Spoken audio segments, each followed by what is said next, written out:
Good morning students. पिछले video में हमने भारतीय संविधान द्वारा प्रदत्त मूल अधिकारों के बारे में अध्ययन किया था और इसमें हमने क्या देखा था कि मूल अधिकारों का अर्थ क्या है, मूल अधिकारों की आवश्यकता क्यों पड़ी, मूल अधिकारों का महत्व क्या है, मूल अधिकारों की विशेषताएं क्या है और मूल भारतीय संविधान द्वारा अपने को कितने मूल अधिकार दिए गए, इन सब का अध्ययन अपन ने पिछले उसमें किया था। लेकिन आज हम इनका विस्तार से अध्ययन करेंगे। तो भारतीय संविधान द्वारा एक बार मैं फिर आपको रिपीट कर देता हूँ। भारतीय संविधान द्वारा हमको जो मूल अधिकार दिए गए वो कौन कौन से हैं। भारतीय संविधान के भाग 3 में अनुच्छेद 12 से 30 तक, 32 से 35 तक नागरिकों को जो मूल अधिकार दिए गए वो उस तरह से हैं। पहला समानता का अधिकार है, दूसरा स्वतंत्रता का अधिकार, तीसरा शोषण के विरुद्ध अधिकार, चौथा धार्मिक स्वतंत्रता का अधिकार, पांचवा संस्कृति तथा शिक्षा का अधिकार, छठा संवैधानिक उपचारों का अधिकार और सातवां अधिकार मूल संविधान में दिया गया था संपत्ति का अधिकार। लेकिन इस अधिकार को संविधान की 44वें संविधान संशोधन में 1979 में जो हुआ था, इसमें संपत्ति के मूल अधिकार को मौलिक अधिकारों से निकाल कर इसको कानूनी अधिकार बना दिया गया। तो ये अब भारतीय संविधान में छह मौलिक अधिकार हैं। इन मौलिक अधिकारों में आज हम पढ़ेंगे समानता का अधिकार। कौन सा अधिकार? समानता का अधिकार। अब राइट टू इक्वलिटी, समानता का अधिकार भारतीय संविधान के अनुच्छेद 14 से लेकर 18 तक, कितने से? 14 से लेकर 18 तक समानता का अधिकार मौलिक अधिकारों के रूप में दिया गया है। यह समानता का अधिकार किन किन क्षेत्रों में दिया गया है इसको हम स्पष्ट करते हैं। पहला है विधि के समक्ष समानता, अनुच्छेद 14 में। अनुच्छेद 14 में क्या है? विधि के समक्ष समानता।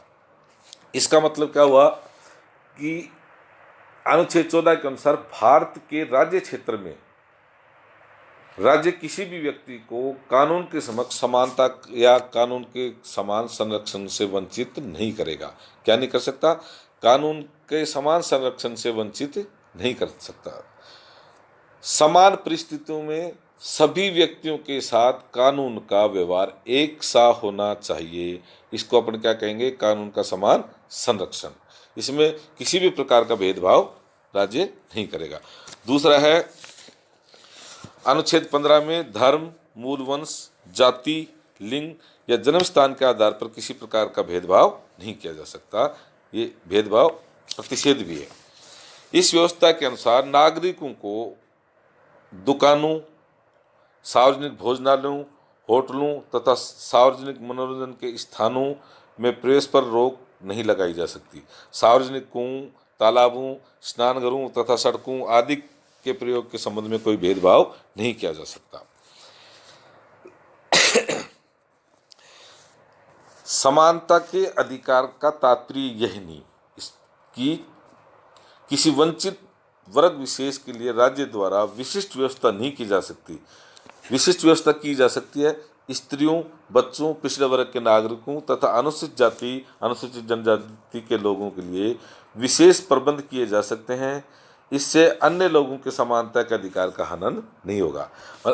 भेदभाव नहीं कर सकता इनके आधार पे, लेकिन इस तरह की जो कैटेगरी हैं उनके लिए राज्य अलग से कोई विशेष प्रबंध करे तो उसको अपन समानता के अधिकार का हनन नहीं मानेंगे।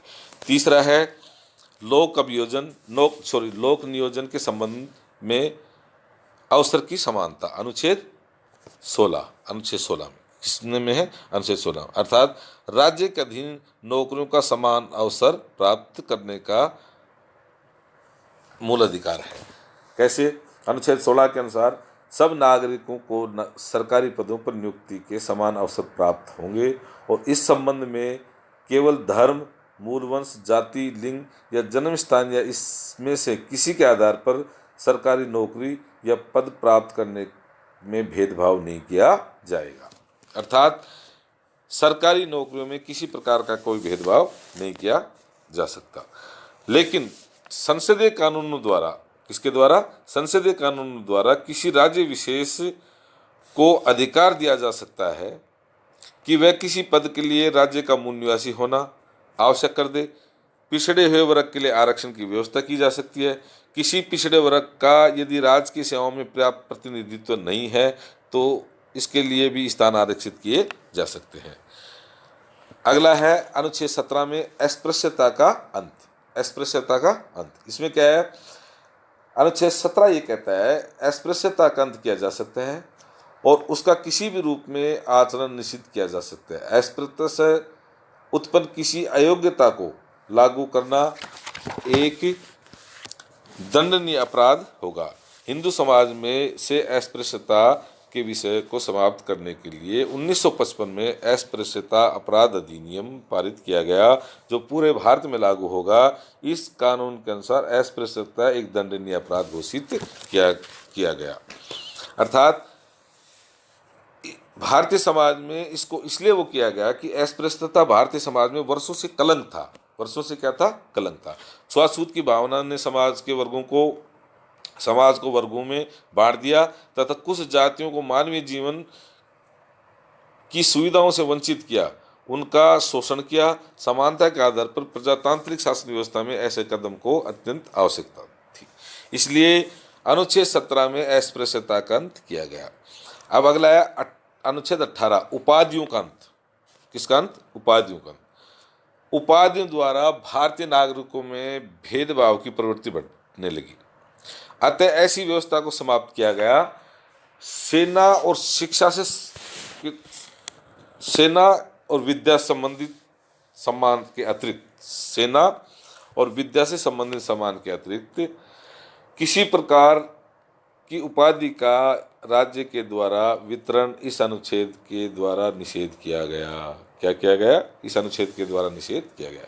दूसरा, विदेशी उपाधि ग्रहण करने का अधिकार भी नहीं होगा। यदि कोई व्यक्ति भारत का नागरिक तो नहीं है, पर भारत में किसी लाभ के पद पर है, वह भी राष्ट्रपति की अनुमति के बिना विदेशी राज्य से उपाधि ग्रहण नहीं कर सकता। कोई भेंट, उपलब्धि या पद भी राष्ट्रपति की अनुमति के बिना स्वीकार नहीं किया जा सकता। यहाँ उपाधियों से मतलब केवल सेना और विद्या संबंधी उपाधियां ही ग्रहण कर सकता है, अन्य कोई उपाधि ग्रहण नहीं कर सकता। विदेशी उपाधि के लिए राष्ट्रपति से उसकी अनुमति लेनी पड़ती है। इसलिए समानता के उपयुक्त अधिकार की व्यवस्था के संदर्भ में भारत सरकार द्वारा दी जाने वाली उपाधियां यथा भारत रत्न, पद्म विभूषण, पद्मश्री की आलोचना की जाती रही। स्वतंत्रता के पश्चात कांग्रेस सरकार द्वारा इन उपाधियों का वितरण प्रारंभ किया गया, जिसे जनता शासनकाल में समाप्त कर दिया गया। लेकिन कांग्रेस ने सत्ता में आने पर इन उपाधियों को पुनः प्रारंभ कर दिया। इस व्यवस्था को सर्वोच्च न्यायालय में चुनौती दी गई, पर न्यायालय द्वारा विवेक संगत रूप में इस और उचित मापदंडों पर आधारित वितरण होने पर व्यवस्था को उचित ठहराया गया।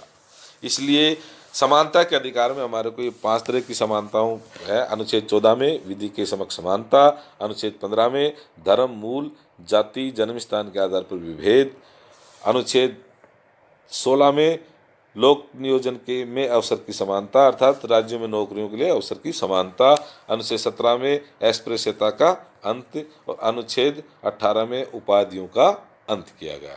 तो ये था हमारा समानता के अधिकार। अब अगले उसमें हम पढ़ेंगे स्वतंत्रता का अधिकार। Thank you.